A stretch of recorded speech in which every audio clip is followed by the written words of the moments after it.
निक्षेप के भी नहीं दे पाएंगे उपदेश, उपदेश तो भाव निक्षेप के ही देंगे।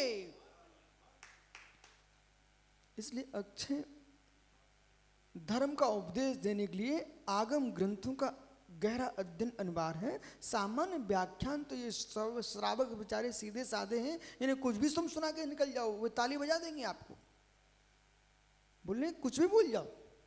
लेकिन सिद्धांतों की व्याख्या के लिए सिद्धांतों का अध्ययन चाहिए।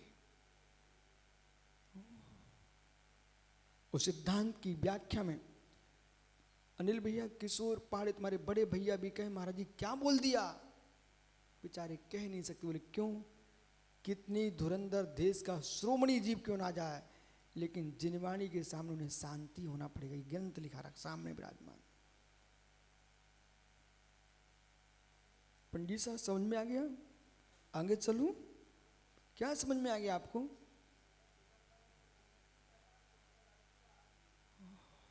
विराजो भैया। लेकिन अनिल भैया बैठो, जो आपने चौका लगाया है, आपकी बात कर रहा हूं मैं, क्योंकि माताएं सोचेंगी महाराज जी हम लोग 2-2 घंटे रसोई घर में काम करते चौके में, तो मात में हाथ ही जलाती रहती हूँ कि सागी बनाती रहती हूँ कि इसमें मेरा मोक्ष मार्ग है। श्राप को विश्वास मानना। आपको लग रहा था बेटा मिट्टू अपने पिताजी से बोलना, पिताजी एक दिन कुएं से शुद्ध पानी लेके आना। वे पूछे बेटा क्यों? बोले पिताजी मैं शुद्ध दूध लेके आता हूं, आप पानी लेके आओ। बोले हम महाराज जी के लिए नहीं, महाराज जी के लिए नहीं, मैं शुद्ध भोजन बनाऊंगा आज। भाषा चेंज कीजिए अपनी। महाराज के लिए नहीं, पिताजी मेरा मन कर रहा है आज मैं शुद्ध भोजन करूंगा। बेटे शुद्ध भोजन करेगा? बोले हाँ शुद्ध भोजन करूंगा, लेकिन पहले मुराद का पड़गान करूंगा। श्रावक भी निर्दोष, साधु भी निर्दोष। अब कभी नहीं कहेगा महाराज जी हमको 15 दिन हो गए, 25 दिन हो गए, 20 दिन हो गए चौका लगाते लगाते। बोले क्यों नहीं बेटा? पिताजी हम शुद्ध भोजन करेंगे और मुराद का पड़गान करके आहार करेंगे, नवदा भक्ति करेंगे। अब देखना ज्ञानियों, इस बालक ने गाय का दूध निकाला शुद्ध। लोगों को क्या दिख रहा था? बच्चा दूध निकाल रहा है, उसका पिता कुएं से पानी निकाल रहा है। पदम भैया उधर उसकी मां साग बना रही थी। औरंगाबाद का डॉक्टर खड़ा खड़ा देख रहा था। और क्या देख रहा था? देखो एक पानी भर रहा है, एक दूध निकाल रहा है, एक साग बना रहा है, ये क्रियाएं दिख रही थी। अंदर की प्रक्रिया तुम देख ही नहीं पा रहे थे। तीनों जीवों के मस्तिष्क में क्या चल रहा था? बीतरागी निगंत मुरास जब मेरे द्वार पर आएंगे, हम द्वारापेक्षण करेंगे, पड़गान करेंगे, मुराज के हाथ पर ग्रास रखेंगे, उस ग्रास को लेकर के मुराज ध्यान करेंगे और ध्यान करके निर्वाण जाएंगे। तुम्हें साग दिख रही थी, तुम्हें बाल्टी में दूध निचोड़ते दिख रहा था, किसी को पानी खींचते दिख रहा था, उन तीनों को तो मोक्ष नजर आ रहा था।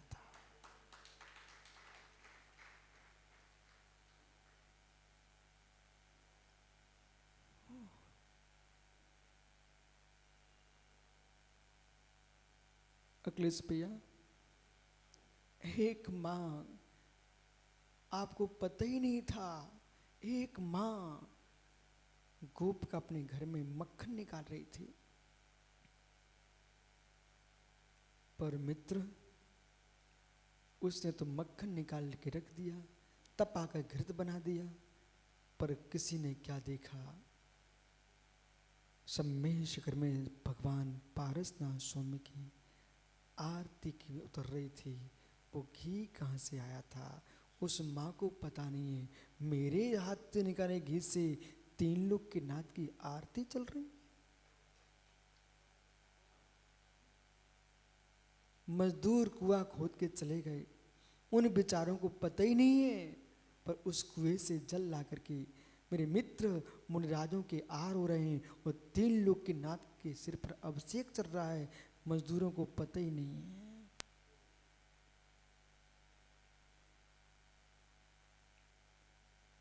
सुब्रत सागर जी, भैया समझ, एक पृष्ठ आपने लिखा और श्वेत सागर ने लिख के रख दिया, इनको मालूम ही नहीं है।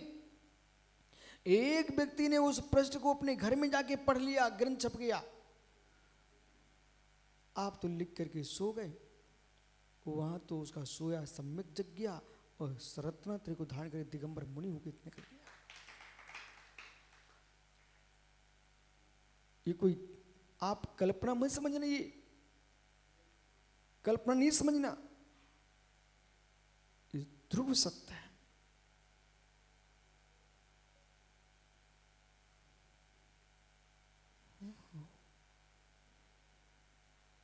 कौन सी नमक की डली किस व्यक्ति के उदर में जाके क्या प्रभाव छोड़ रही है, और कौन सी पानी की बूंद हर्ष गदिया बेटा किस जीव को क्या प्रमन करा रही है। ऐसे ही जब एक पानी की आकाश की बूंद मोती के रूप में फलित हो सकती है, तो बेटे मैं 1 घंटे प्रवचन कर रहा हूं, एक सागर में मेरे मित्र शिप उत्पन्न हो रहे, मोती स्वाति नक्षत्र की बूंद उनके मुख में पड़ी, सब मोती बन गई। ऐसे ज्ञानी समझो, जितनी श्रोता यहाँ बैठे सब सीप हैं, और ये उपदेश सुनते सुनते इनके हृदय में चला गया, मेरे मित्र अरहंत अवस्था का मोती निकलेगा।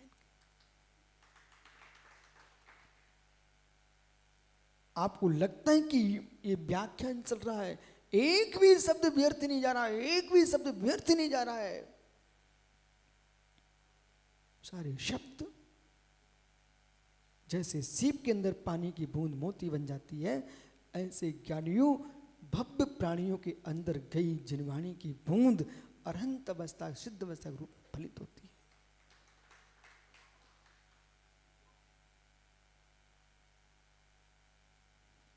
अपनी संतान को आज से संतान रूप में मत देखो।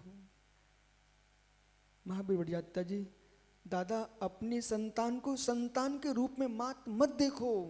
जब संतान गर्भ में आए, हर माता पिता देखे, जैसे महाराजा नाभिराज ने अपनी पत्नी के गर्भ में आए ऋषभ देव को मेरे मित्र किस रूप में देखा, मेरे मित्र सीप में जैसे मोती उगता है, ऐसे परमात्मा जो है, मोती तो एक व्यक्ति की अंगूठी के काम में आ सकता है, लेकिन मित्र ये ऐसा मोती है, ब्रह्मांड के प्राणी मात के कंठहार बनता है। वे माता पिता धन्य हैं जिनकी संतान सतगुरु के चरणों में बैठी हो। जब साहब एक क्षण को अपने माता पिता के पुण्य को, उनके संस्कारों को भी आप धन्यवाद दो। हमारे मोटे पांड्या से भी बोल देना कि मित्र विश्वास मानना, हैदराबाद से यहां तक तुम चल के आए हो, ये किसके बल पर आए हो। हर एक बेटे को उस दिन की याद करना चाहिए जिस दिन माता पिता बेटा तुमको मंदिर में ले जाके तिलक लगाया था।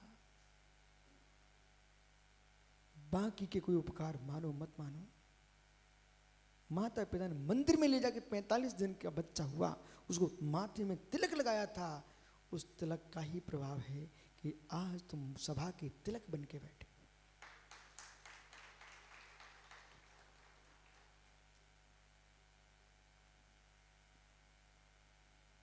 हर व्यक्ति नहीं बैठ सकता।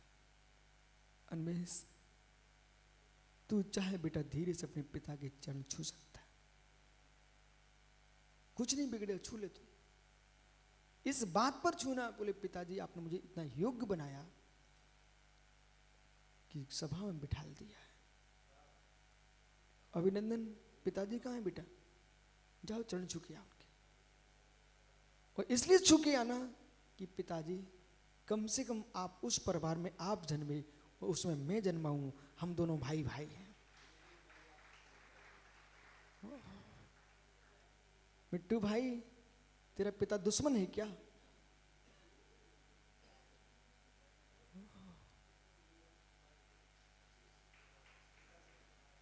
बेटा देख, देखो सुब्रत साहब पीछे क्या हो रहा है, एक बार।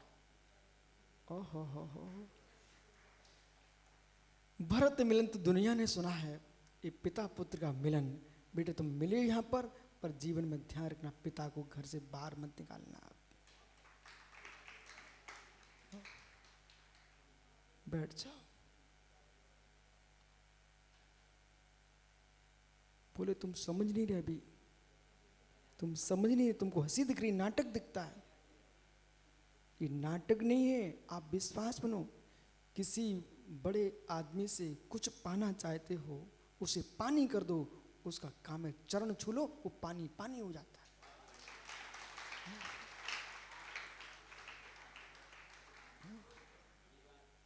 ये अंदर के गुण रहस्य हैं।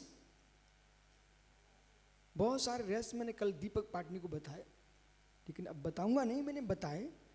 पर ये उसमें दीपक भैया एक गुण रहस्य एक भी है। जिस छात्र को अच्छे पेपर करना, अच्छा पेपर जाना हो, पिता कहीं भी बैठा हो, पेपर देने के पहले अपने पिताजी के चरण छुआना, भगवान को बाद में देख लेना, भगवान के पास भी जाना, लेकिन पिताजी के चरण जरूर छू के आना। बोले क्यों? प्रभु के पास जाओगे तुम्हारा पुण्य तो बढ़ेगा ही। पिता अभी जीवित है, उसके अंदर उम्मीदें टिकी हैं।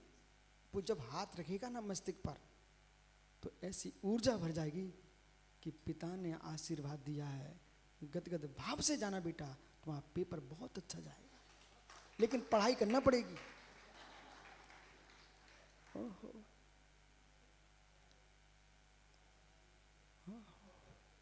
पर ध्यान रखना, दूसरे शब्द भी बोला, पढ़ाई करना पड़ेगी, पेपर में लिखना भी पड़ेगा, पर एक शक्ति का संचार होता है। अंदर की प्रक्रियाओं को समझो, भगवान बनने की प्रक्रिया। जब मित्र एक सामान्य पेपर देने जाता, छात्र अपने पिता के माँ के चरण छू के जाता है, तो उसको एक शक्ति मिलती है। प्रेवित्रागी दिगंबर तपोधन, अपने जीवन का ही पेपर दे रहे हैं, इसलिए पंच परमेष्टि की भक्ति करके जाते हैं। तो मेरे मित्र, इनका जीवन का पेपर अत्यंत पवित्र निकलता है, वे अरहंत सिद्ध बनते हैं। इसलिए यहां पर लिखा हुआ है, योगेश्वर विश्व सागर जी भैया, योगेश्वर धन्य उनके जीवन प्रणाम। देख पारस, तू क्या मुझे देख रहा है? बालक एक मुरझास, आराध्य सागर 2 साल के उपवास करने,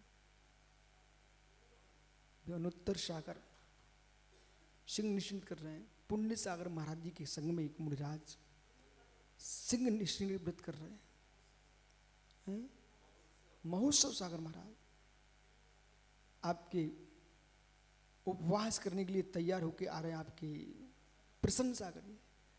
प्रश्न मेरा, ये पर्वत पर गए, उपास करके बैठ गए, ये 3 उपास किए बैठे तुम्हारे संकल्प सागर पहाड़ पर। ये प्रश्न ही हमारा, इन युवा मुनिराजों से पूछो, क्या पंचम काल की रोटियां तुम्हें पसंद नहीं आ रही?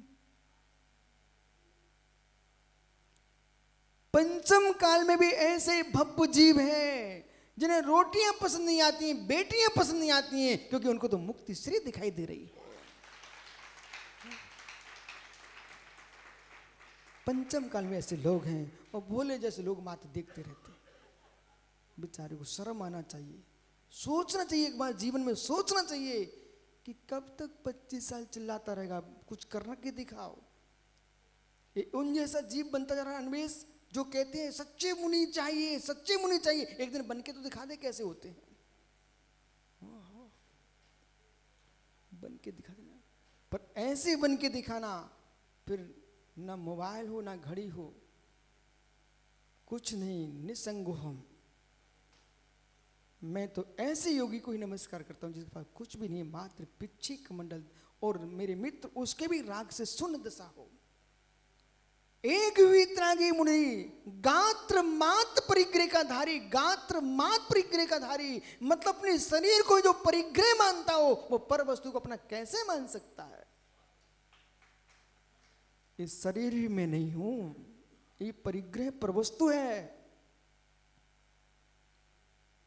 ऐसा योगी जिसने सब कुछ छोड़ दिया हो, ये तुम्हारे द्वारे पर आई अंजलि लगा करके, तब मिट्टू भैया उन्हें ये देखना, भेष मुनि है, मुद्रा मुनि है, ये तो भविष्य के सिद्ध परमेश्वर मेरे द्वार पर खड़े। ऐसे वीतरागी श्रमण आहा कम कल यहाँ पर कहा था, जैसे पुष्प से भ्रमर पराग लेता है, पुष्प में छेद नहीं करता है, ऐसा सच्चा मुनि, राजकुमार पंडित जी, सच्चा मुनि श्रावक के घर में आहार तो लेता है पर श्रावक को क्लेश नहीं देता।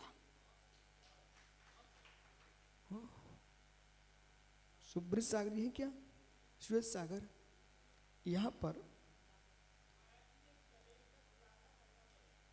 पर सुब्रत सागर देखना, यहां पर मधुबन में इतने श्रावक हैं, एक श्रावक चौका लगाता है। उसने विचार किया मैं 5 दिन चौका लगा लूंगा, 5 दिन चौका लगा लूंगा। मालूम जिसकी योग्यता 5 दिन चौका लगाने की थी, ये कोई कथा नहीं कर रहे, सत्य घटना बता रहा आपको, जिसको 5 दिन चौका लगा सकती थी, जैसे मुनिराज के आहार हो गए, उस गरीब श्रावक को इतना आनंद आया, इतना आनंद आया, उसने 5 दिन की जगह 15 दिन चौका लगा लिया। मैंने पूछा तुमने बंदे क्यों नहीं किया बेटा? बोले महाराज जी, जब महाराज आते ना बहुत आनंद आता है, बहुत आनंद आता है। मैंने कहा बेटा यही सम्यक दर्शन है। आज पूरे मधुबन में घर घर में चौके लग रहे हैं, ये क्या है? ये अंदर की अंतरंग की श्रद्धा उमड़ पड़ी है, ये विशुद्धि है। तो पंडित जी पहुंच गए हमारे भोले सागर, और भोले सागर पहुंचे, बोले क्या बनाया यहाँ पर? रबड़ी बनी नहीं है, ये बनानी है, वो बनानी है। जब शक्ति नहीं थी क्यों चौका लगा लिया? बेचारा सोचता कि बोले 24 घंटे तो परेशान हुआ, कब से भाव किए थे, और इनने तो आकर के बेचारा सोचता कि भगवान ने पाप मैंने कहां से करना था चौका लगा करके, बेचारा रोने बैठ गया। नहीं, ऐसा नहीं, वो रोए ना, जैसे भौरा पराग खींचता है पर छेद नहीं करता, ऐसे श्रावक ने तुमको गर्म प्रासुक पानी भी क्यों ना पिलाया हो। मुनिराज ऐसा सोचे मैंने दिया ही क्या है, इसने तो प्रासुक पानी तो पिलाया है। ऐसा चिंतन करेंगे मुनिराज तो मेरे मित्र कौन सा ऐसा श्रावक भव्य नहीं होगा जो अपने जीवन में सोचे अरे एक बाल्टी पानी तो अपने लिए लाते ही, एक बाल्टी और ले लेंगे पात्र को और पिलाएंगे। ऐसा सोच करके मेरे मित्र घर घर में चौका लगाएंगे लोग।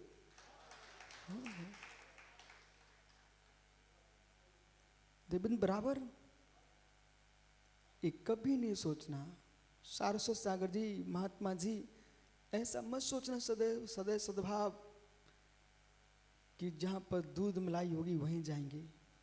बेटा गरीब की आपको मालूम होना चाहिए, वैदिक ग्रंथों में लिखा है नारायण कृष्ण भोजन कर रहे थे, भोजन तो उन्होंने समाचार दिया सुदामा ने, आपका मित्र सखा सुदामा अभागा आया है। लेकिन सुदामा की पत्नी ने एक छोर में खूंट में, बुंदेलखंडी में कहने लगा खूंट, एक छोर कपड़े के दुपट्टे के खूंट में एक मुट्ठी चावल बांध दिए थे। बोले नारायण के पास जा रहे हो, खाली हाथ कैसे जाएंगे आप? लेकिन सुदामा को थोड़ा ऐसा लगा फीका कि एक मुट्ठी, ये नारायण का वैभव और एक मुट्ठी चावल किस काम के? धीरे से समाचार क्या दिया पंडित जी, एक दिन देखना चाहिए आदमी को।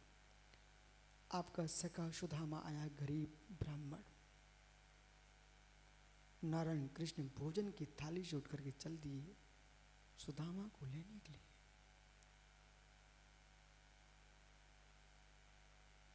पर वो चावल की पोटली को छुपा रहा था सुदामा। नारायण क्या सोचेंगे? भैया विष्णु सागरी सुदामा का ध्यान रखना, भूल मत जाना। जब आदमी की रात जा जाते तो लोग सुदामा को छोड़ देते। नारायण कृष्ण बन के जीना, वैसे मत बनना जो लोग अपने होने पर दूसरे को छोड़ देते।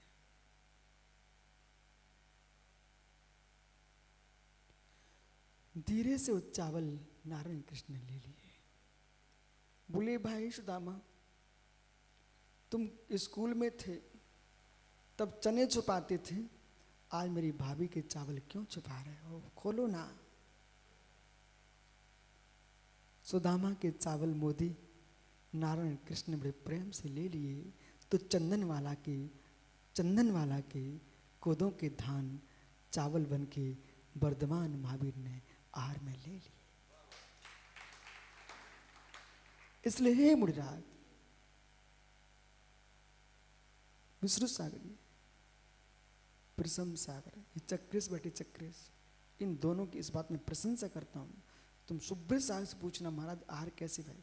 खूब है, बहुत बढ़िया भाई। वो हमें पता चल जाता है कि कछु नहीं भाई, फिर भी क्या बोलते हैं? खूब है, बढ़िया भाई। अरे मित्र, आप ऐसा भूलोगे ना तो जो श्रावक आहार करा के आया है उसको खुशी होती है कि आप मेरे आहार से मुनिराज की साधना अच्छी होगी, बढ़िया भाई। वो कहीं आपने उसी के सामने सिकोड़ के नाक बोल दिया कछु नहीं है तो मतलब दूसरे ऐसे ही और मिले जाएंगे नहीं फिर संपूर्ण सागर। बोले कछु नहीं है तो, अरे ये बोलना चाहिए बहुत था, बहुत। बोले क्या था? नवदा भक्ति थी।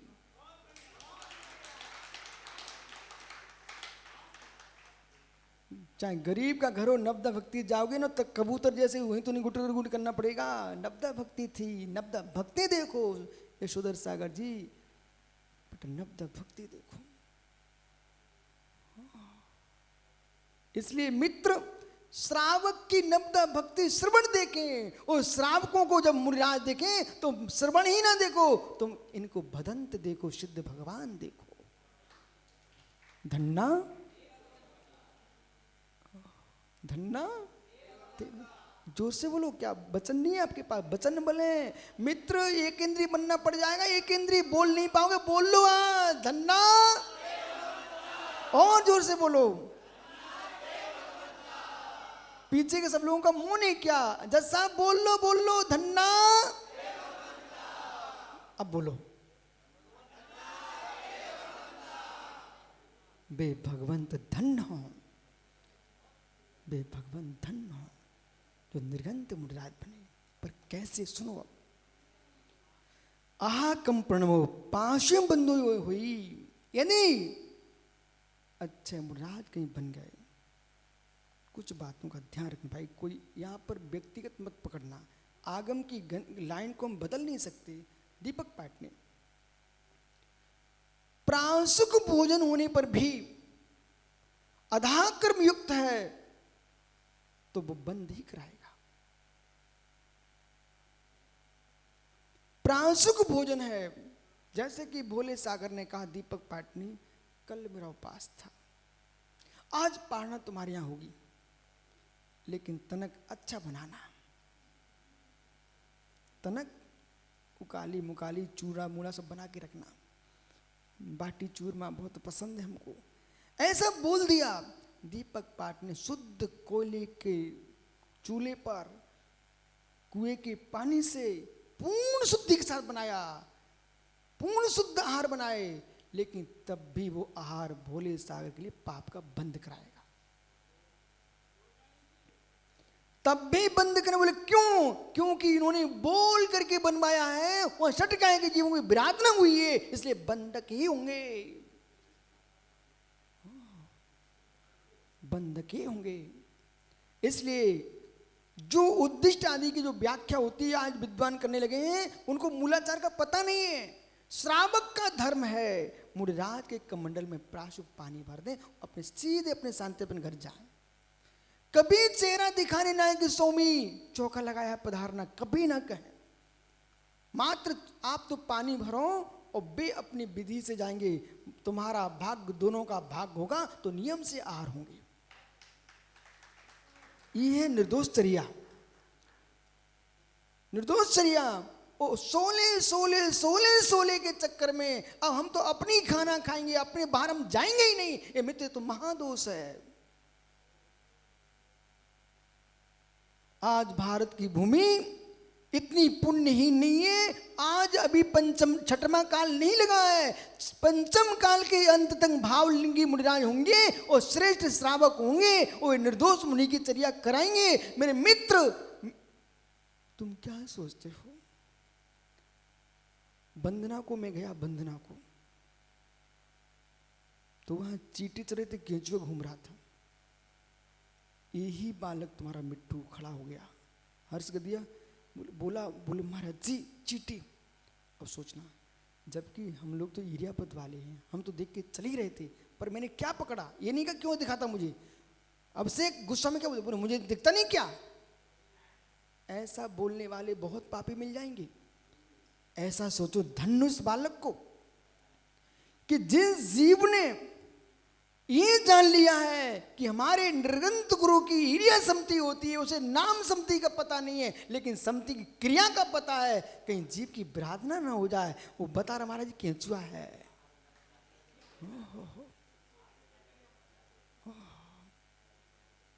एक छोटा सा बालक अशोकनगर में, मालूम आपकी अशोकनगर में भैया बैतूल, मेरा कमंडल लेके आया। बाचना चल रही थी समय शाह जी की। वो ऐसे में बैठा हुआ था सिंहासन पर, यहाँ कमंडल उसको रखना था। मालूम बच्चा क्या बोलता है? बोले गुरुजी आप मार्जन कर दो, हम कमंडल रख दें। अब सोचो बुंदेलखंड के संस्कार, बोले मार्जन कर दो तो मैं कमंडल रख दूं। उसे मालूम था कि मुनिराज का कमंडल है, बिना मार्जन के नहीं रख सकते हैं। ढक्कन खुला, टोटी खुली और ऐसे ही रख दिया धड़ाम से सामने सागर जी, ये बंद करके रखना।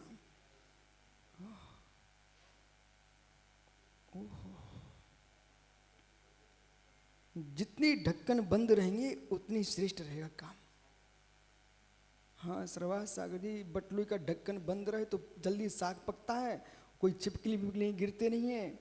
और मित्र कमंडल का ढक्कन बंद रहे, टोटी बंद रहे तो पानी तुम्हारा शुद्ध रहेगा। और ये माताओं के और सभी जीवों के मुख सभाओं में बंद रहे तो प्रवचन अच्छे सुनाई पड़ते हैं। मेरे मित्र भक्ति में स्वाध्याय में सभी मुनियों के ढक्कन बंद रहे तो कितनी बढ़िया प्रतिगण होता है। मेरे मित्र ढक्कन बंद रहे तो सर्वत्र काम अच्छे होते हैं।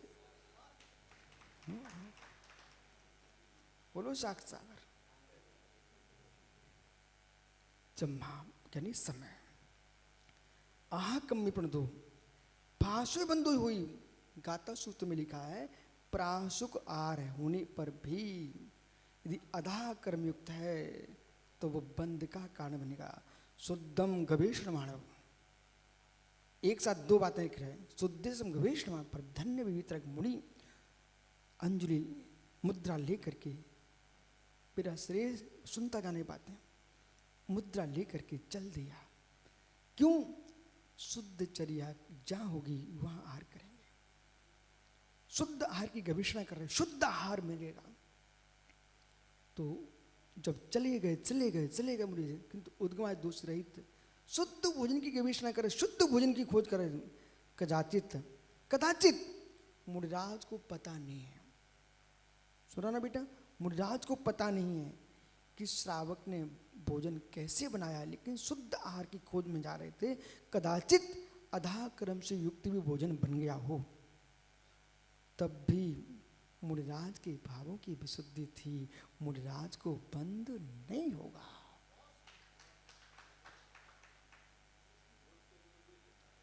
मुनिराज को बंद नहीं होगा। क्यों? हम तो अपने लिए शुद्ध गवेषणा में निकले हुए हैं, तो मुझे बंद नहीं होगा। लेकिन हम कह करके जान करके बोल रहे हैं बनाओ। और वो श्रावक कह रहा गुरुजी, अरविंद दूध वाले बोले गुरुजी ये तो हम भोपाल से आपके लिए लेके आए हैं, तो गुरुजी ये ना भूल जाए, हाँ मेरा भक्त मेरे लिए लेके आया मात्र, और कोई को नहीं देगा। महाराज बंद कर लो अंजलि, सच्चे महाराज हो तब भक्ति की भक्ति मत देखो, अपनी चर्या देखो, तो नहीं लेंगे। इसलिए कभी भूल से मत बोल देना देवेंद्र गुरुजी। ये मालूम कब बोलता है जीव, घर में स्वयं काम किया जरा सा चौके में, और फिर वो सामग्री हम नहीं बने, गुरुजी ले लो ना, हम नहीं बनाई ना हार्दिक, हम नहीं बनाई है। मित्र बस तुमने बनाई तो तुम अपनी खा लेना, लेकिन गुरुजी तो ना लेने।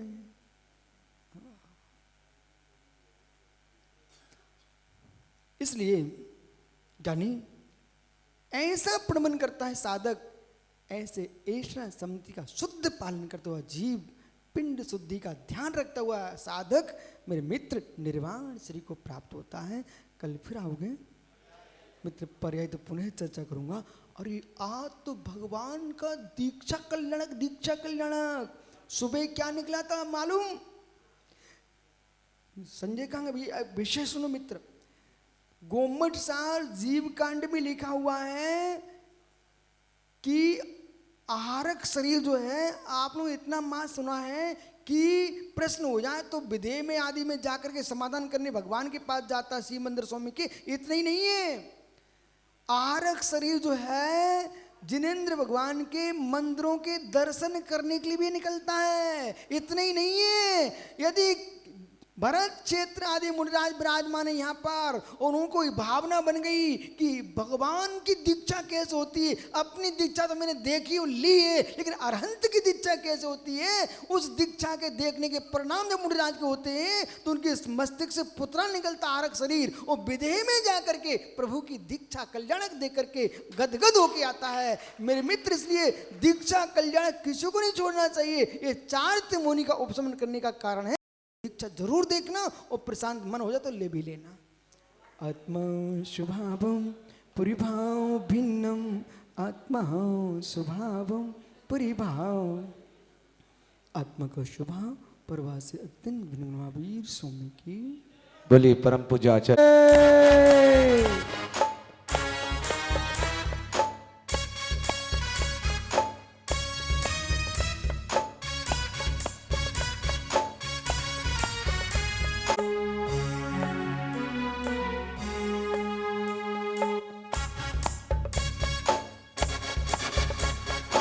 जय हो।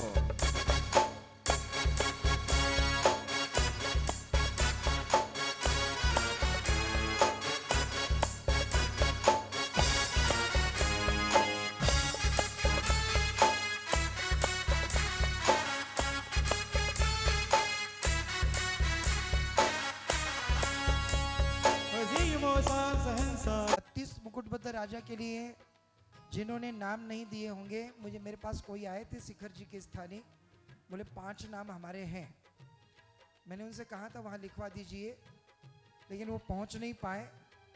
क्रिया आकर निकल जाएगी, देखने वाले देखते रह जाएंगे। यहाँ 32 राजाओं के लिए नाम चाहिए। यदि कोई इच्छुक व्यक्ति हो, एक सदस्य के लिए 1100 रुपये की राशि रखी गई है, वो अपना नाम तुरंत लिखवाए। और जो सोफा रखे गए हैं वो राजा के लिए रखे गए हैं। जो राजा नहीं बने हैं वो चेयर पर बैठ जाए या सोफा खाली कर दे। और या तो जो बैठ जोगी जी हो मारा जुना जोगी जी, हो मारा जुना जोगी जी।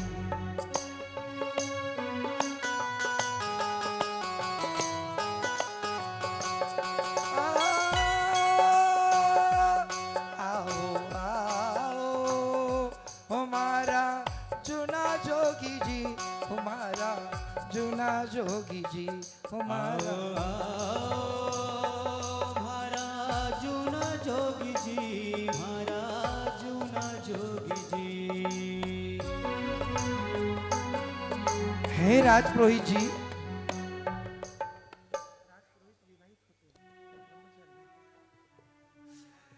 हे राजपुरोहित जी, मैं राज्य का प्रधानमंत्री होने के नाते जब जब राज्य में कोई मांगलिक कार्य हो, उस समय आपके ही विचार धारणा ली जाती है।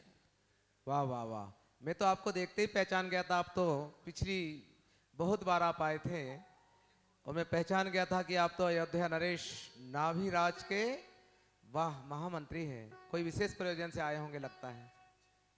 महाराज की इच्छा है कि आप कोई ऐसा मुहूर्त निकाल कर दे कि जिस शुभ मांगलिक मुहूर्त पर वे अपने युवराज पुत्र आदिश्वर जी का राज्याभिषेक कर यह राजपाट उन्हें सौंपना चाहते हैं। नेक ही विचार है उनका। तो फिर भी उन्होंने मुहूर्त के लिए मुझ पर विश्वास किया, ये मेरे लिए गौरव की बात है। अभी देखकर बताता हूं।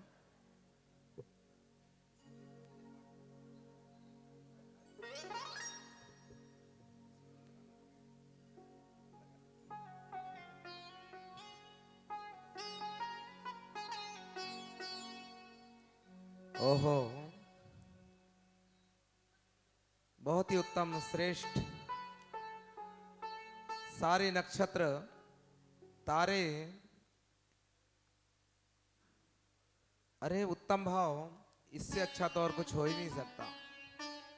श्रेष्ठ मुहूर्त कल ही का है। ओ, इतनी जल्दी तैयारी आप कर लोगे? अभी कर लेंगे। आप जैसा आदेश करें। आप तो राज्य के अरे हम राजपुरोहित तो हैं। मुहूर्त बताने वाले, तैयारी तो आप लोगों को करना है। पर महाराज से कहिएगा इसके आगे भी मुहूर्त मिल सकता है, परंतु ऐसा उत्तम और अनुकूल मुहूर्त दूर दूर तक नजर नहीं आता। कई वर्ष तक रुकना पड़ सकता है। इसलिए तुरंत दान महाकल्याण। शुभस्य शीघ्रम। बिल्कुल, धन्य हो राजपुरोहित जी, बढ़िया। धन्य हो।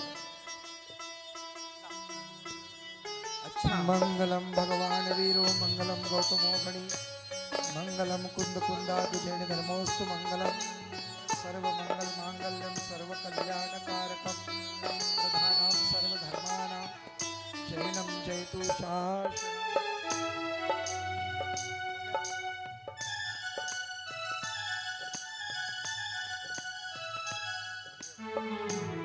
यह राज्य का सम्मान है।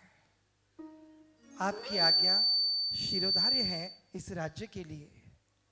वाह, राजा जी तो बिना भेंट के कभी भेजते ही नहीं है, हमें पता है।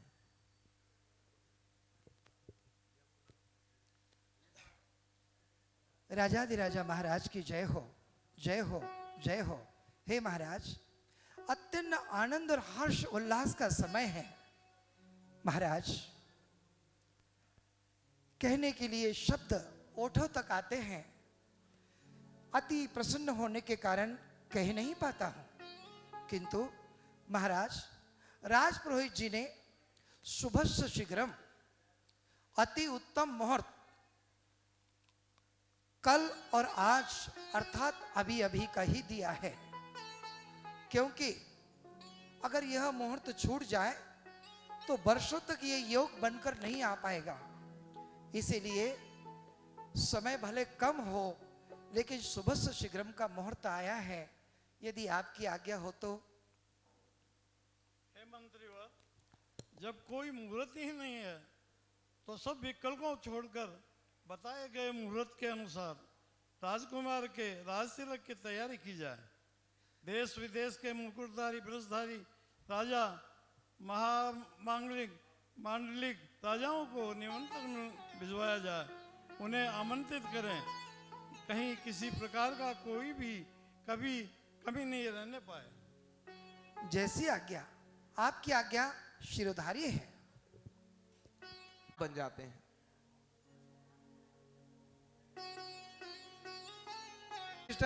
धन दौलत पैसे के लिए नहीं हो रही है। हम क्षणों में हमारे इंद्र को ही राजा बना देंगे और तुरंत उनके ऊपर संस्कार करके उनको इंद्र भी बना देंगे। सारी व्यवस्थाएं हैं यहाँ। चलो इंद्र, खड़े हो जाओ, जाओ वहां पर। वाहन पार्क किए हैं अर्थात रोके हैं। अब सने सने सम्मान के साथ उन्हें राज्यसभा में आमंत्रित किया जा रहा है। सावधान! कच्छ देश के राजा, भुज देश के राजा, महाराष्ट्र देश के राजा, राजमहलों में भेंट लेकर पधार रहे हैं।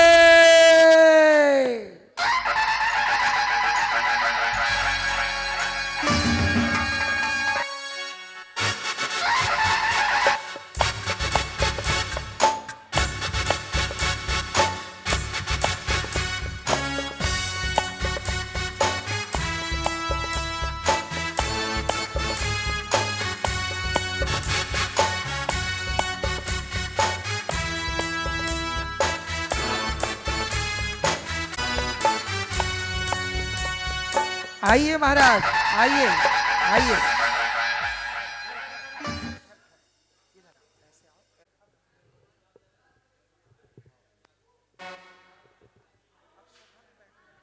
और राजन, आपका राज्यसभा में सम्मान है, आपकी भेंट स्वीकार है।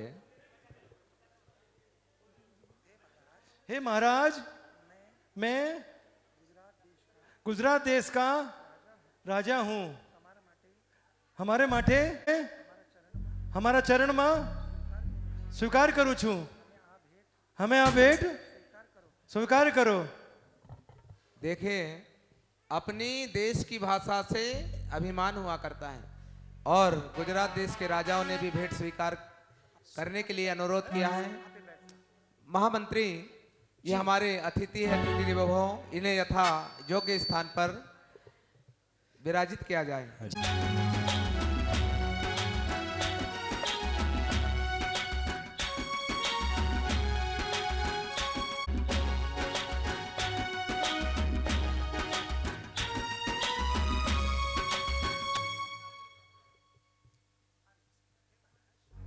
हे महाराज, आपके चरणों में प्रणाम है।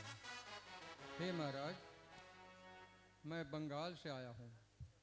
आपके चरणों में कुछ भेंट लाया हूँ। आपकी आधीनता मुझे स्वीकार है। आइए राजन, स्वागत है, आपकी भेंट भी स्वीकार है।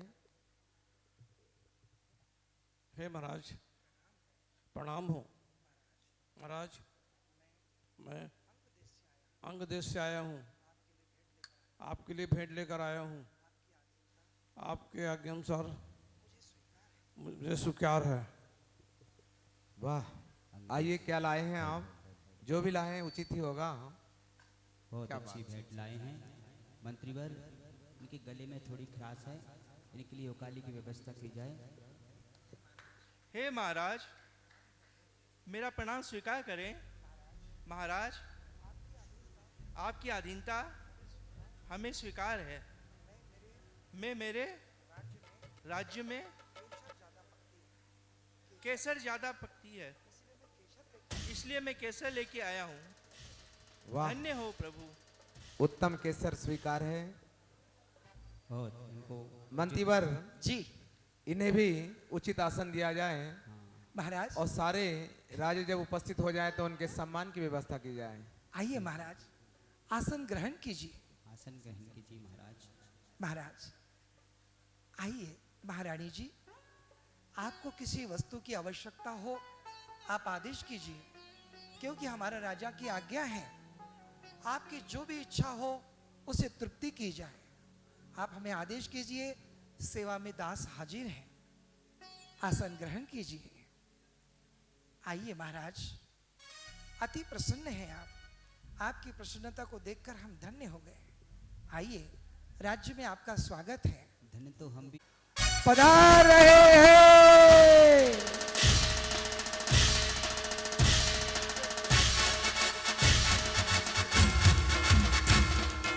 बजाइए तालियां। और वास्तव में राजा ऐसे ही होते हैं।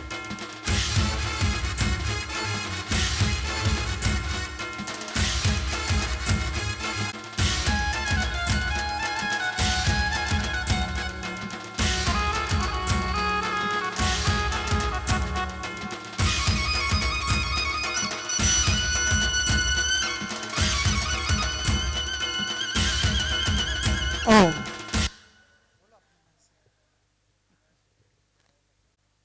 नाभिराय के चरणों में राजा हिल की नगरी से मैं आपके चरणों में भेंट लेकर के आया हूं।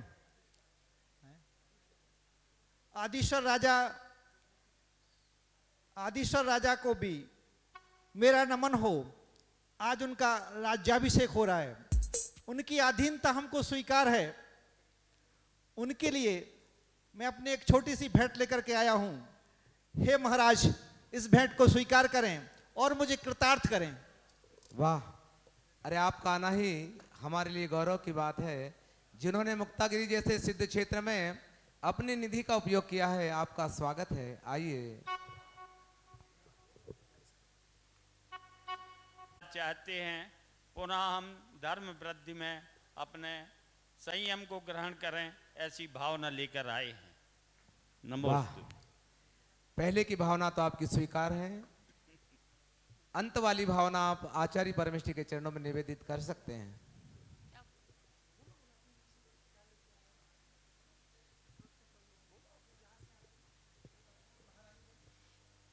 हे महाराज, मैं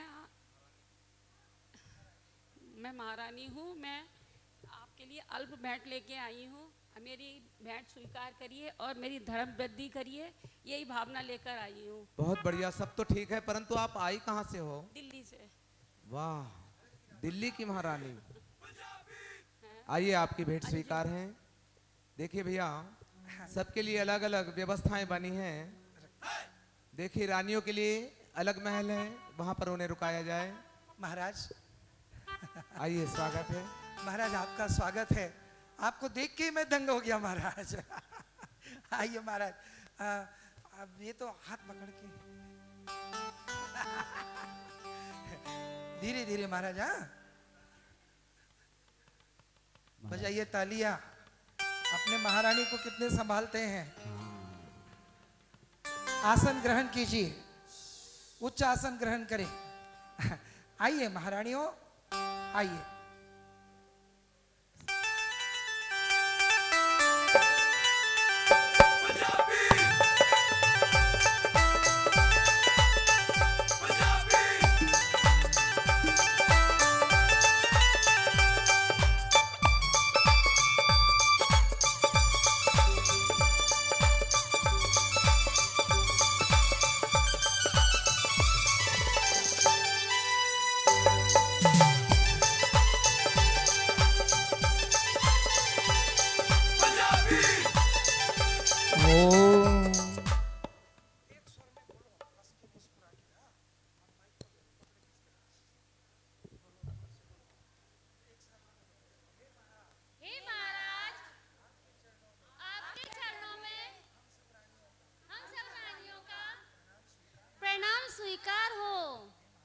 ये मंत्रीवर जी, इन बहनों के लिए भी उचित स्थान प्रदान किया जाए। जी, आइए आइए।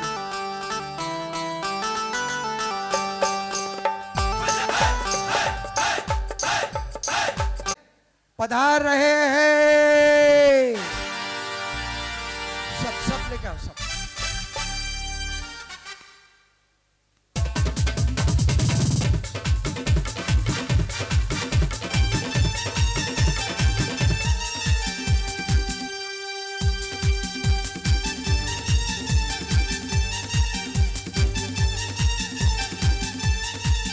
स्वीकार है, स्वीकार है। आइए राजा लोग, राजागण।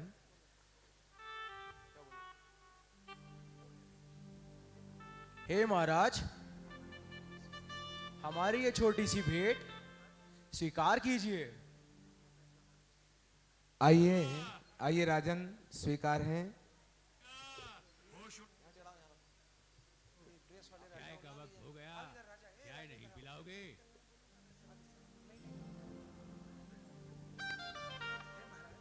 हे महाराज,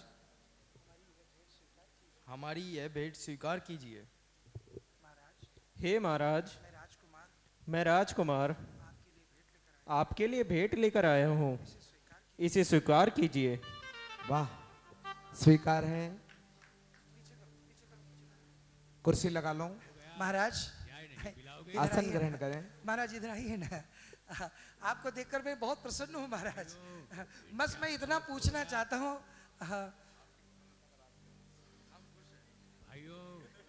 चाय का वक्त हो गया, चाय नहीं पिलाओगे? नहीं, हो गया, हो गया। मेरे से क्यों पूछा?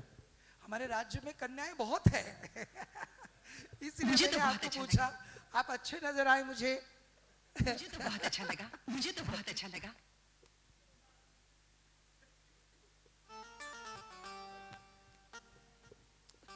और देखिए हमारे मध्य में काजल दीदी ग्वालियर से, आदिनाथ के पहले पुत्र एक साथ 3 काम आए थे, परंतु उन्होंने पहला कौन सा काम किया था?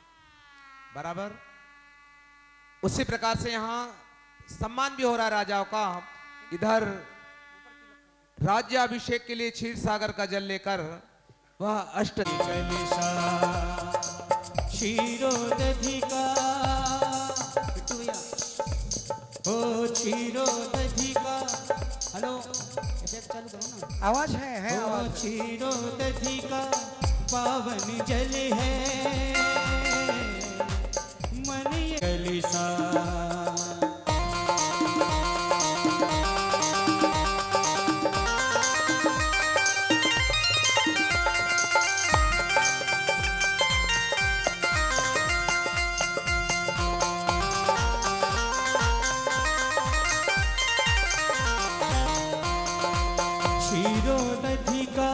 जल अति पावन देवियों का मन हर्षा भर कर लाई कलसा। निसरे सरी सरे सरी सरे म पम रे रे म पम रे म पम रे म मानी पम रे रे मानी सरे सरे पम रे म पम रे रे भर कर लाई कलसा। और वो देवियां कलशों की वहां स्थापना कर देती हैं।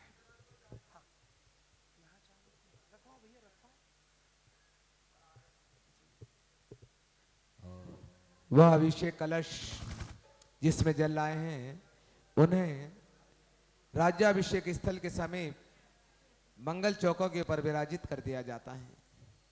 और आते हैं, समय की अपनी मर्यादा है, बहुत सारे कार्य करना है। देवी अपना स्थान ग्रहण करें। अब आते हैं सीधे राज्याभिषेक की वह मांगलिक विधि सुभक्ष शीघ्रम पर विराजित करते हैं। वो लेते हैं और जो चौक सौभाग्यवतियों ने बनाया था, स्वर्ण सौभाग्यवती ने, उस चौक पे सुंदर स्वर्ण आसन पे जिसपे विविध रत्न माणिक्य जड़े हुए हैं उस पर विराजित करते हैं।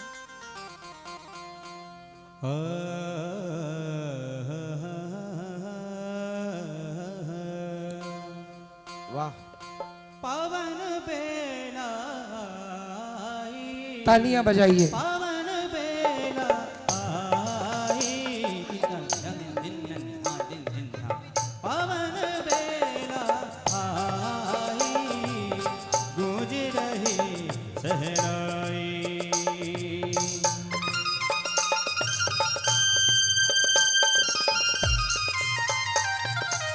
और राजकुमार के वस्त्रों को इंद्रों बड़ी विनय से हर्ष रहा है और बड़े चाव से सौभाग्य मानकर राज्य अभिषेक के लिए उतारा जाता है।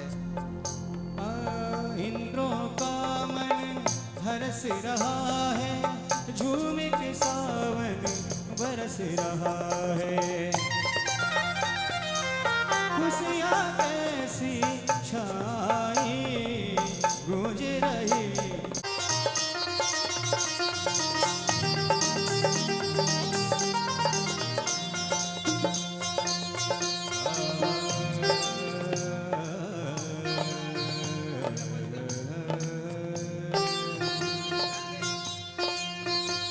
हम देखेंगे वो दीक्षाभिषेक, दीक्षा के पूर्व होने वाला अभिषेक, और वो करेंगे आचार्य भगवान। और अभी सौधर्म इंद्र कर रहे हैं राज्याभिषेक। एक एक कलश उठा करके कलश पे की ज्योति अलग कर लो और 8 कलशों से अभिषेक हो रहा है। सुरेंद्र सैव साक्षादयमस्तु बिंबः। जय हो जय हो जय हो जय हो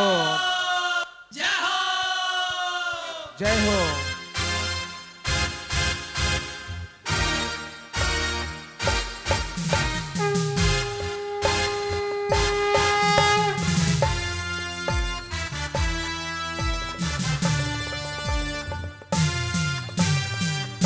जय हो।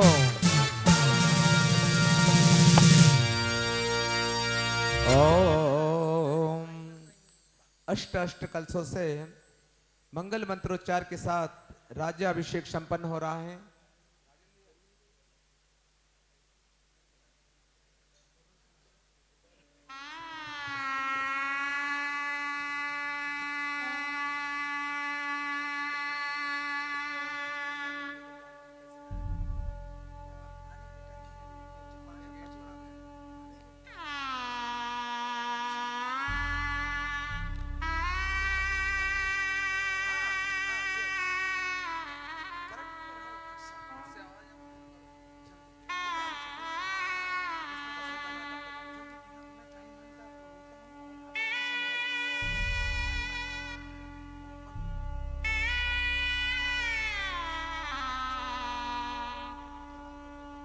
चलिए, और तो रही वाद्य यंत्रों के साथ राज्याभिषेक संपन्न हुआ है।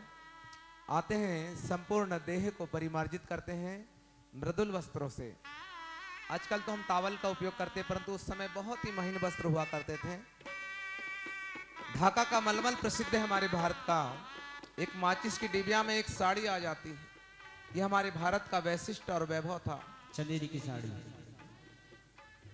आइए आप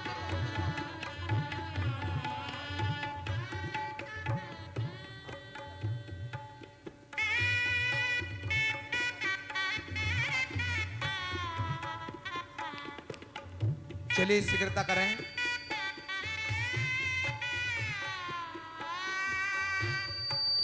और सौधर्म जी स्वर्ग से आए हुए वस्त्र आभूषण उन्हें धारण करा रहे हैं। जल्दी कर लें। आचार्य भगवान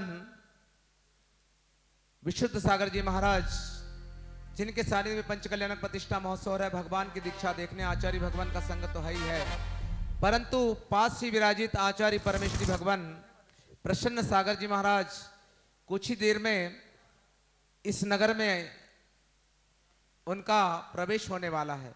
तो नगर की सीमा पे हमें भी उन्हें लेने चलना है। बराबर है, ये हमारा कर्तव्य बनता है। अब देखिए, एक बात ध्यान में रखिए, जितने इंद्र इंद्रायणी हैं, आज राज्याभिषेक है, पुनः महामुनि आ रहे हैं, संघ इतना बड़ा है, अनुशासन कैसा होना चाहिए इस बात का ध्यान रखना। मैं आपको फिर बार बार बता रहा हूं, इंद्र एक तरफ, इंद्रायणी एक तरफ। ऐसा क्यों बनाइए आगे, ऐसा लगना चाहिए कि सचमुच देव लोग खड़े हैं आचार्य को लेने के लिए। कहीं इधर कहीं उधर, कोई कैमरे में, कोई मोबाइल दे के आचार्य के साथ में ऐसे लफड़े नहीं करो, और ऐसा सिस्टमेटिक लेकर आओ, क्योंकि अंतर्मना भी आ रहे हैं और साथ में गेस्ट आ रहे हैं, ऐसा समझकर चलिए आचार्य भगवान के साथ में। और आज राज्याभिषेक है, पता लगना चाहिए। जितनी भी यहाँ अष्टकुमारिका भी जाएगी, इस मुख्य द्वार पर ऐसे खड़ी रहेगी, 4-4 फीट पे एक एक। आप उधर जाने की जरूरत नहीं। बाकी इंद्रायणी पहले, ये पहला जो गेट पड़ता वहां खड़ी रहेगी, बाकी इंद्र वहां जाएंगे। ऐसे सिस्टमेटिक खड़े रहो, लगना चाहिए कि भाई महाराज की आज आगवानी बहुत अच्छे से हुई। बराबर है, वहां आके हमें समझाने की जरूरत नहीं पड़नी चाहिए। बराबर है जी हाँ। जिन्होंने मुकुट नहीं लगाए वो मुकुट लगा लेना, बिना मुकुट के नहीं जाना। हाँ आइए। चलिए अब सीधे हम राज तिलक की ओर जोड़ते हैं। कैसे उनका राज तिलक होता है, चलिए सावधान, राज तिलक की मांगलिक विधि होने वाली है। राज तिलक की शुभ घड़ी आ पहुंची है आन, और महाराजा जी आपका और तह दिल से सम्मान।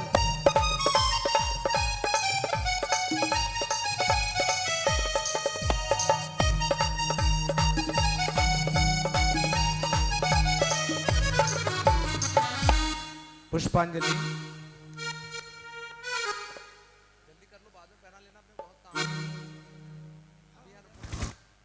और आइए